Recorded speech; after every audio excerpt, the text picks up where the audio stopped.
Welcome to the Sandy Hahn podcast. What's up, motherfuckers? Woo! All right. My friend Ted Gordon told me I didn't want to lose anyone's attention in the first 9 seconds, so hopefully I caught your attention. And I want to thank Ted and Maximum Velocity. Ted Gordon's been unbelievable in helping me get this started. It's something I've been thinking about for 2 weeks nonstop. I've taken some notes, and most of the notes are on my iPod because I can't write very well. Last night I tried to write, and it's pretty pathetic. My hands shake, and it's hard to read, like a 3-year-old. But we're going to delve into this, and the first, I'll do some more intro, but the name of the first podcast is going to be The Diagnosis. Before I get started on that, a formal introduction is, again, I go by Sandy Hahn, but that's not my real name. My real name is Alexander David Hahn Jr., after my father, Alexander David Hahn Sr., who's a wonderful man and is my hero. I love you, Dad. Love you, Mom, too. And the reason everyone always asks me how I got that nickname, and it was from my grandmother, my dad's side, Ruby, who was from Scotland. And when I was a baby, they called me Baby Alex to differentiate between my father and me. And that was my name for, I'm not sure how long, but certainly probably the first year of my life. And then they figured, okay, he can't be called Baby Alex the rest of his life. So what else would we call him? And that's when my grandmother, Ruby from Scotland, said the Scottish nickname for Alexander is Sandy. So that's what it's been ever since. Certainly been called a lot of other things. Only time I get called my real name is when I'm in trouble. And there was a lot of trouble that I got into. And we'll get into that at some point. But for the first one, we're going to start with diagnosis. Actually, one other thing I want to say is that I want to, the reason I'm doing this, one of the big reasons is it's helping me heal myself. It's been amazing the last few months, and I feel better. Actually, I feel better mentally than I've ever felt in my life. Physically, not as much. I'm still struggling and walking with a cane, and just walking in general is terrifying. But I'm going to keep fighting back. And again, I feel unbelievably well mentally right now. I'm excited for the future because I've seen it already. It's beautiful, and I can't wait for it.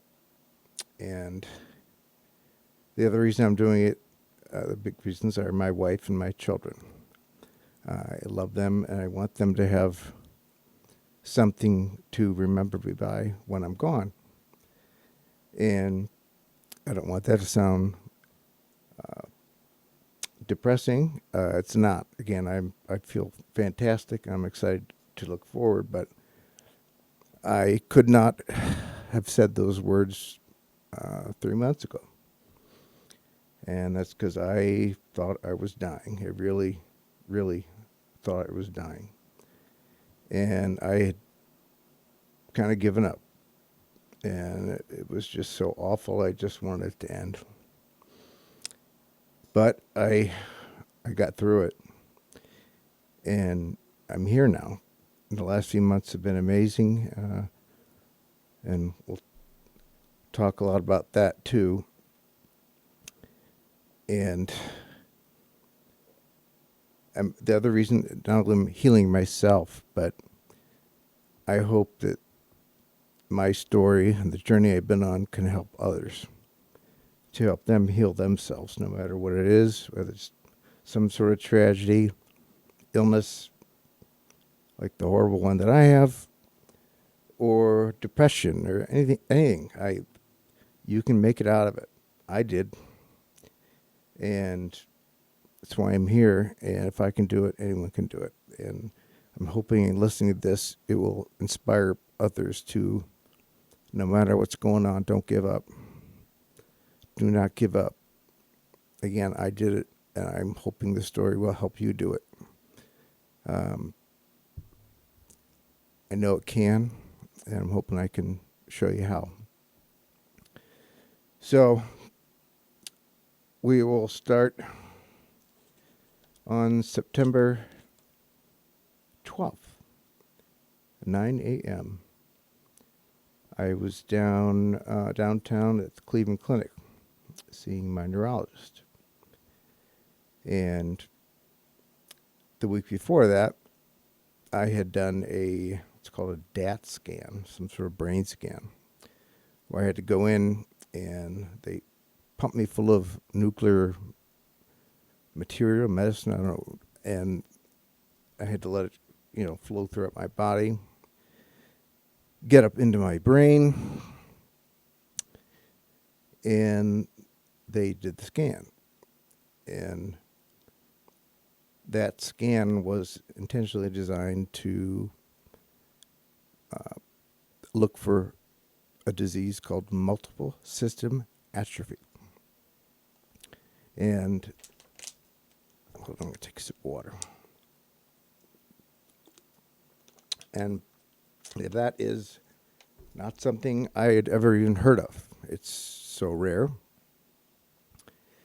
And the reason he wanted to do that scan is because they had done others prior to that, and they had no answers to what was potentially wrong. And at that point, they had no idea. I had no idea. And I actually didn't feel that bad. And I had felt good for a long time. But that's what they were scanning for. And again, I had no idea what this was. Didn't even bother looking it up.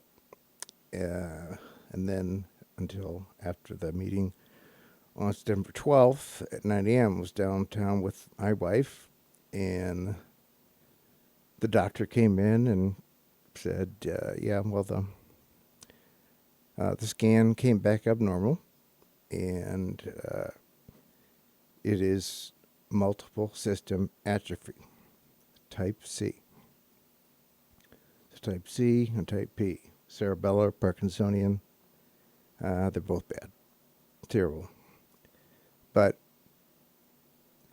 I'm just always trying to be lighthearted and funny, and I'm going to do that for as long as I can do this podcast, because that's just who I am. I'm just trying to find humor in everything I do, and especially now because it's helped me heal. But 2.5 years ago, I lost my sense of humor, and it was horrible. I'm never going back. But he told me multiple system atrophy. Sorry, I have a hard time speaking at times too, so if I slur my words, I promise you I haven't been drinking. And he was, didn't look thrilled. And I was like, well, because there was all kinds of things I was thinking it could be. And I said, well, at least it's not Parkinson's. And he looked at me and said, I would rather have Parkinson's than what you have. And I was like, okay. Well, at least it's not MS. And he says, no, it's much worse. And my first reaction is I wanted to say, fuck you very much. But I didn't. And I'm glad I didn't, because he's a great man. He's been very helpful. But then I honestly, it didn't register, because he sort of patted me on the back and said, I'll leave you two alone. And look at my wife. And again, it didn't register. I just didn't know what to think. And honestly, I still thought, well, this is a good thing. So we got in the car, drive home, and I remember calling someone on my cell phone and saying, yeah, it's MSA. It's short, muscle system atrophy. And you can look it up on the internet. That's what I had to do. You can't look up MSA. You have to look at multiple system atrophy for it to come up. And that's what I did when I got home. And it's awful. And that was maybe the first time it kind of hit me, but I felt fine. So I was like, yeah, not a big deal. And if you read about it, it's terminal, and the life expectancy is 6 to 10 years, again, according to Google. And it says it's that long from when your symptoms started. And if I have to be honest, my symptoms started 6 years ago. And they were mild. Nothing I ever didn't think was wrong. I thought maybe I had vertigo or started to get migraines, just making me not feel great. But it wasn't very often. It was once in a while. And I remember it was 2016, and I was at a Indians playoff game, and with my wife and some friends, and had, I'm sure, drank too much. I do that a lot, or used to anyway. And when we were leaving to get ready to leave the game, we were walking out, and I couldn't walk. It was very difficult. My wife and a friend had to help support me just to get out of the car. And I got home, went to bed, just thought, okay, I drank too much. And I was fine the next day. And then nothing for a while. And then just here and there, something would happen and I'd just feel a little off. But again, I didn't think it was anything. And God knows I certainly didn't think it was this horrible disease. I could never imagined it. So I looked that up and started doing more research, and it's depressing, but again, I felt fine. And then I remember coming downstairs one day and seeing my wife sitting on the couch talking to someone. She was crying. And I remember walking down like, hey, what are you so upset about? And she kind of looked at me, and I'm like, hey, I'm fine. It's not going to be a big deal. And then I continued to do more research, and she did a ton. She's a trooper. She found support groups, and we were talking about that. But even then, I'm like, I don't want to be part of a support group. I'm gonna be fine. And till I wasn't fine. And it didn't take long. I'm sure it was, reading about this stuff and researching. I'm like, ooh, this is not good. So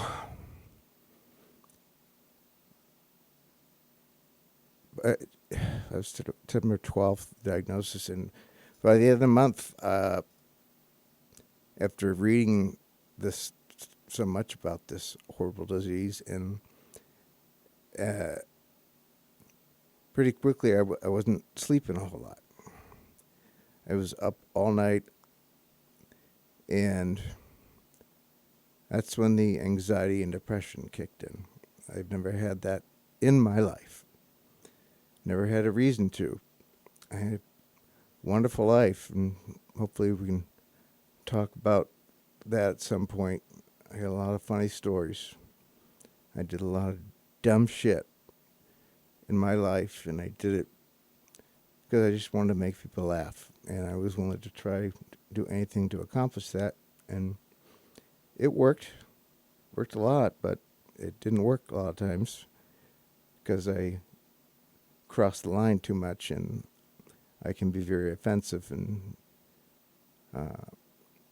I got definitely have a potty mouth, but I'm going to try again not to delve into that too much. So the depression, anxiety, again, I never had it. I'm sure I had little bits of it through my life, depressed about something here, anxious about something coming up. But, I think everyone has that occasionally, but not at this level. This was overwhelming. And I'd always read about people with depression, and you see the commercials, and I was just like, come on, snap out of it. Can't be that bad. But it is. It was unbelievable. And it's all I could think about. And I couldn't fall asleep. And so, because of the anxiety, and then I'd be so tired in the morning, couldn't sleep, and then you start feeling depressed. It's just a vicious cycle. I think they go hand in hand. Certainly did for me. So, and I ended up starting to walk with a cane. It happened that quick. It's amazing what your mind can do to your body. And it's usually from stress that does bad things. But through the journey I've went to, especially the last 3 months, I've discovered how to mentally change and heal myself from within. And that's another thing that's we'll talk about more at some point. But so it was October by then, and one of my wife's best friends from high school, my wife's from Detroit, and she knew a neurologist. Hold on 1 second. And she found out that he was doing a trial drug for MSA. So figured, what the heck, let's go talk to him. And we drove up. My wife came with me. Spent, I don't know, it was at least an hour or two with this doctor. And they did blood work, and they did all kinds of questions. And so I told them everything they wanted to know. And they were kind of, I don't know what the word is, like almost treating me like a little child, like they were so grateful that I was going to do this trial. And we're kind of like, it could really help future generations. And I thought to myself, oh, so what you're saying is I'm fucked, but take this drug and maybe we'll see some improvement that'll help others. But yeah, you're screwed. And that took me back a little bit.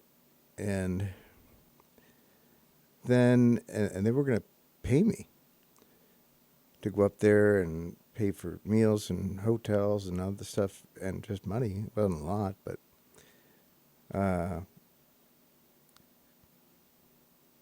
and Then I met lots of questions talking through him, and I met the neurologist, and he was very dry, very serious. And I get it; they have to be that way.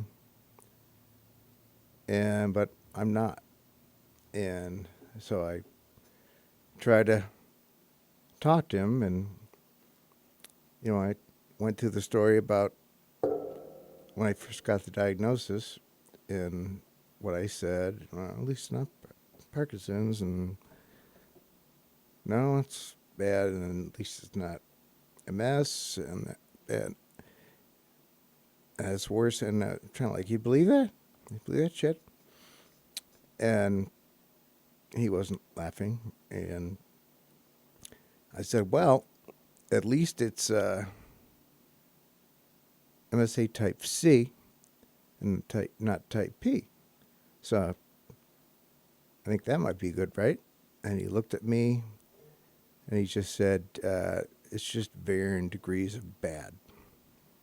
And that, again, another punch to the solar plexus. And it's hard to hear that, hard to face your own mortality. But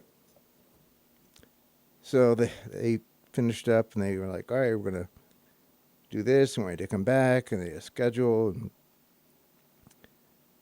and they wanted me to do a spinal tap, which at first I'm like, no, I'm not doing that. I'm like, well, I have to, but it would really be helpful. And I just said, okay, well, I'll consider it if I do this. And then we finished up, and the other thing they told me was that, this is an FDA trial.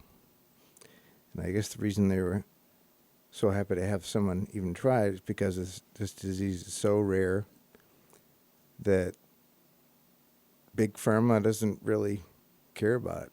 They can't make any money off it. They're spending millions on cancer and Parkinson's and MS because a lot of people have that. And if they have anything that can help with it, then they're going to make a lot of money. Not MSA. There's just not that many people with it. So, but they had this one, and again, they're talking about how it's an FDA trial, and that in order to do an FDA trial and a drug, 50% of the participants have to be given a placebo. And I wouldn't have known whether I was getting the placebo for a year and a half, a year of the trial, and then the testing afterwards. So I was, excuse me, I was like, well, I don't know about that. Sorry, dry mouth. So, again, didn't really like that, but I figured, what the heck. And so I went home, and they called, I think, a few days later, and like, okay, well, we've gone through all the sheets, all the information, blood tests, and we have a few issues. They were telling me what I can do and what I can't do. And one of those things was smoking weed, which I love to do. I do it every day. Don't smoke as much anymore because my lungs have a hard time, but I eat gummies. I love it. So I basically said to them, yeah, I'm not doing this. And that was the end of that. And I was still really struggling. And wasn't, again, not walking well at all, and was trying to take certain medicines for depression, anxiety, and they didn't seem to be doing a damn thing. So, and the symptoms seemed to be progressing, and it was horrifying. And it was everything from the stiffness in my legs, so hard to walk, and people would ask me a lot, is it painful? And I say, no, it's not painful. The only painful part is to my ego, because I just can't do things that I used to do. I had to stop golfing. Just normal things were difficult. I used to cook my wife and kids' meals all the time. I loved cooking, but now my hands are shaking, and even lopped off the tip of my finger. And it was hard to balance. And, I'm always standing over a stove, cooking and frying food, and afraid that I'm going to slip and fall into it. So I had to stop that. And then the shaking was just uncontrollable. And the speech was going. It's hard to swallow. The balance was just awful. It still is. But the stiffness was the main thing. And I often describe to people, it feels kind of like when you get your blood pressure taken and they put that cuff on your arm, on your bicep, and they pump it up. And it gets very hard to move. And, it's only like that for 30 seconds, and then you're fine. Well, it felt like I had two giant cuffs around my legs, fully blown up, and it was all the time.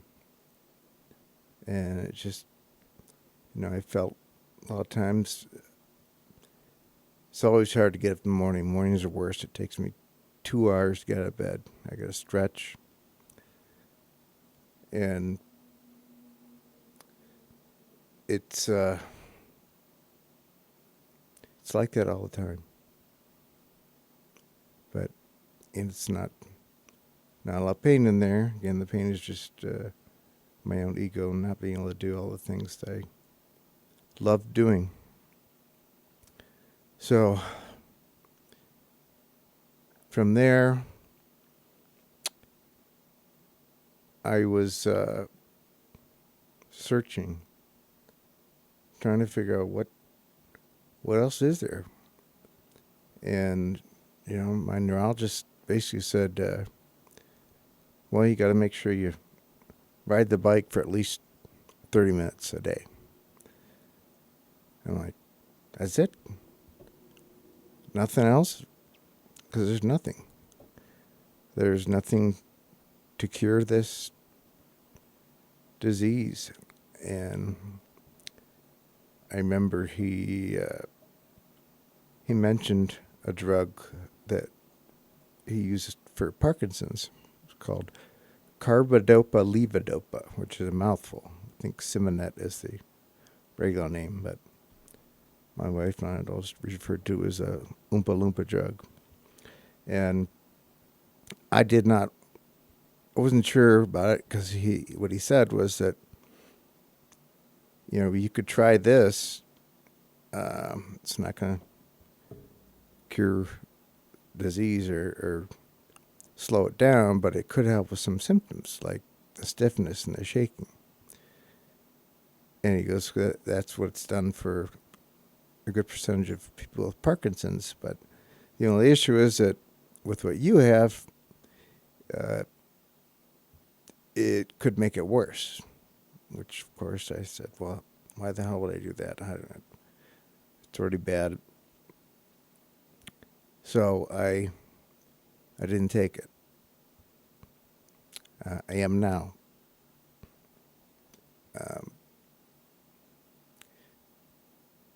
And it does help. It is helping with some symptoms, but again, it's not slowing them down. But I refused to take that and started searching for any other options. And then that led me to holistic medicine. And that's going to be the topic of my next podcast, but it's all I really have now. It's holistic medicine, I would have said, was a bunch of hooey prior to this diagnosis, and then when there's nothing else available, you'll try anything, and I did. I tried everything, and we'll get into that in a lot more details. Some was fun, some it wasn't. But that will be the next podcast. I have a list that I've formatted with Ted's advice, and I came up with about 20 different topics. And I remember when we were talking, it was like, well, do you think each one can go a half an hour? And I said, I'm not sure. Maybe I have to combine two into one, but the first one, I think we're getting close to a half an hour. So we did it for the first one. So thank you for listening. I'm going to do another one, and we're going to set something up. I don't know what.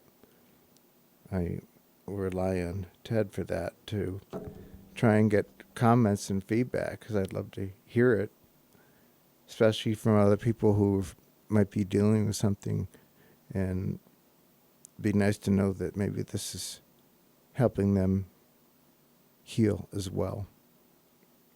So that's it for now, and we'll start another one shortly. Thanks.